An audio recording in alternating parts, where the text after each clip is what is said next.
Ok, xin chào tất cả các bạn. Chào mừng các bạn đã quay trở lại với kênh YouTube của vuadeal. Thì hôm nay shop mình sẽ làm một cái clip test outdoor giữa ba con JBL này ở ngoài trời sẽ xem như thế nào nha mọi người.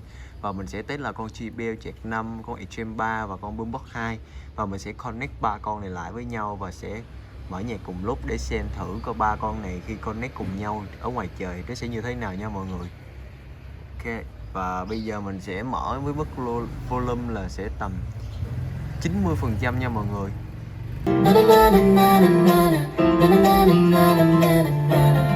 Dù em đã cố gắng cho tình yêu ngủ quên, xa vời như anh không có một nơi kết bên, và con tim vẫn cứ bay đập buồn mỗi khi mình chờ nhau anh mất cơn sâu đêm nay ơi anh làm em say mê. Và anh đang lúc tình ngồi nhìn em đôi mê trong em kéo dài. Em là Queen ở trên Instagram, cảm ơn ba má em vì đã tặng khiếu tay. You're a little piece of art, em như hiện tại một chút tâm vào em anh không thể làm việc khác. Suy nghĩ nhiều day, em đi nhiều day, em đi be fooling around because you couldn't play. Playing games with it though. Ta yêu nhau nên xin đừng giết nhau, hãy cứ cùng nhau qua đêm này ta control you out. Rồi em đã cố gắng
trên phố đông người cứ dối bời, ánh mắt đang ngẩn ngơ chưa thành lời, từ lâu anh vẫn luôn chờ, cứ vẫn thờ đặt con tim em xuyên xa đến từng giờ. Baby I like you,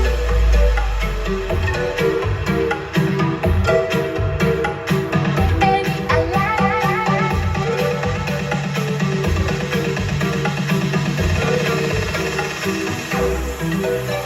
you.